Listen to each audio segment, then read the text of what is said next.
What's up, everybody? In today's video, we are checking out the 5th generation of the iPod Touch, rocking iOS 6. That's right, 7 years later, and we are checking out the iPod Touch running its original version of iOS from 2012. Let's see how that stacks up to iOS now in 2019. So it's been 7 years since the iPhone has looked like this. This is the iconic design of iOS. And for me, when I think of iOS, I still think of the iPhone looking like this. What I want to do now is look at all of the awesome features of iOS 6, as well as some of the crazy limitations that Apple put on iOS back in the day. What made iOS 6 iconic was the skeuomorphic design. Skeuomorphism was phased out in 2013 and is now few and far between when you'll find an application that features a skeuomorphic interface.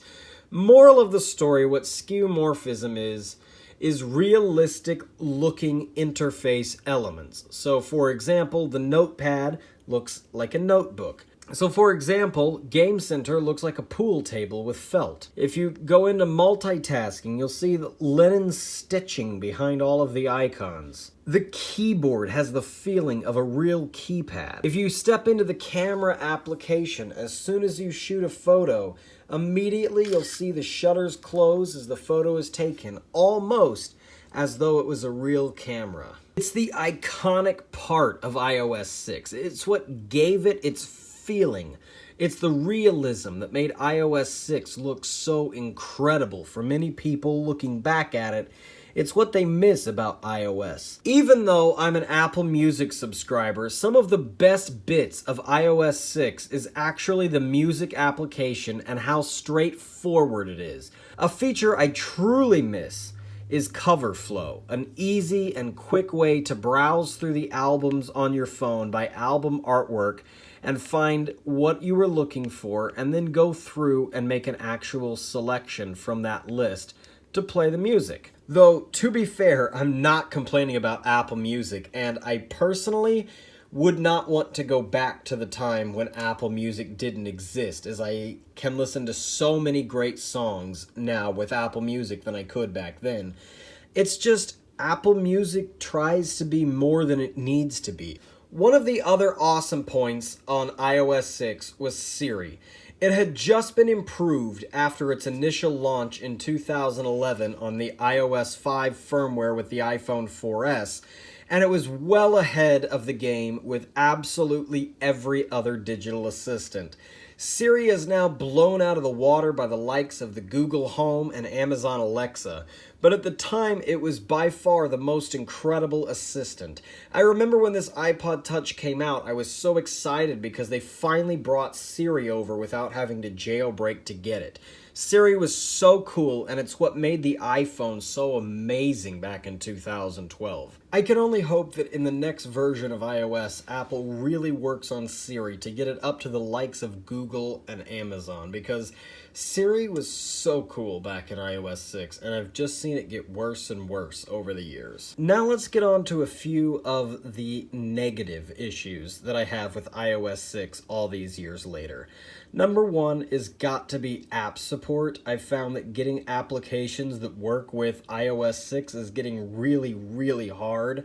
Some of them still want to work just fine, others not so much.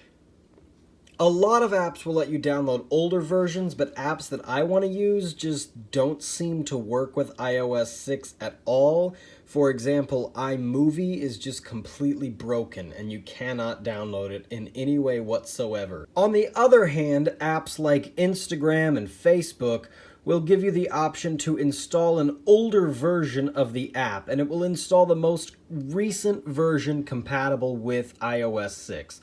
So you do have that option with some things. It's just a lot of the creative tools like Pages and Keynote and iMovie just don't work with it. And these work. You'll just find that a lot of newer features from Instagram and Facebook and any other networks you're downloading just don't work. Here's another real issue with iOS 6. Specifically in 2019. If you're trying to use it for its iMessage capabilities, you can still do that. You just can't receive the iMessage games, you can't receive the special effects, you can't receive animojis. Well, you can receive animojis, but the catch with that is they just play as video files. It's kind of the same way as when you receive an animoji on a Mac, or when you send an animoji to an Android user. It will play, it will work. It just doesn't work the same as it does when you send an animoji from an iPhone 10 to a 10s or an iPhone 10 to an iPad Pro. It's not the same thing, and you'll find that it's relatively annoying at some of the features from iMessage that you will lose if you're trying to use iOS 6 here in 2019. Another issue I have with iOS 6 today versus when iOS 6 was brand new and fresh off the press is they no longer support FaceTime calling on iOS 6. Back in the day, there was some sort of dispute, and they stopped supporting FaceTime and never brought a fix for iOS 6. The solution was to just upgrade to iOS 7. Alright, so that's the services that just don't work. Let's talk about some of the absolutely ridiculous things that iOS 6 does. By far, one of the stupidest features of iOS 6 was the fact that you could nest anything into a folder with the exception of Newsstand. There is no legitimate way to put Newsstand into a folder. There's no legitimate way to remove applications like we can now. It just won't go in. It's ridiculous. It's not a big complaint. It's just something that's so stupid. It's like there's no reason not to allow it to go into a folder. I get it that it's supposed to be a folder, but in iOS 7, they actually touted that as a feature that you could put Newsstand into a folder. While we're on the subject matter of folders, there was a weird capped limit to folders. On the iPhone, you could put 12 apps in a folder, and on the iPad, you could do 16, which is so stupid. Now you can put the same amount into all devices and have pages and pages and pages of apps. Where at this point, I remember when I was growing up, I had a folder for games 3 times because I couldn't just put all of my games into one folder. Granted, now I barely play games on my devices, but at the time that was stupid. And I'm sure for a lot of adults at the time, trying to put all of their productivity apps or their social apps into one folder would have been great, but at the same time, Apple was like, no, just 12. Here's another small but stupid complaint. If you're on the lock screen, you can't access your notification center. It's just stupid. It's not really like something that you need to be able to do. It's just weird. Okay, here's another bizarre feature. In Safari, once you load a page, if you start scrolling down, the top disappears. As you scroll down what could be a very long article, towards the bottom, if you want to get back, you have to scroll all the way back up to the top before you get to this. Now, if you do just a quick swipe up, it'll bring back this bar and you can get out and start searching for something else. Another weird feature is that you can only have 8 tabs open at once in the background. So if you're trying to do something in the background, you actually can only have 8 things open at once.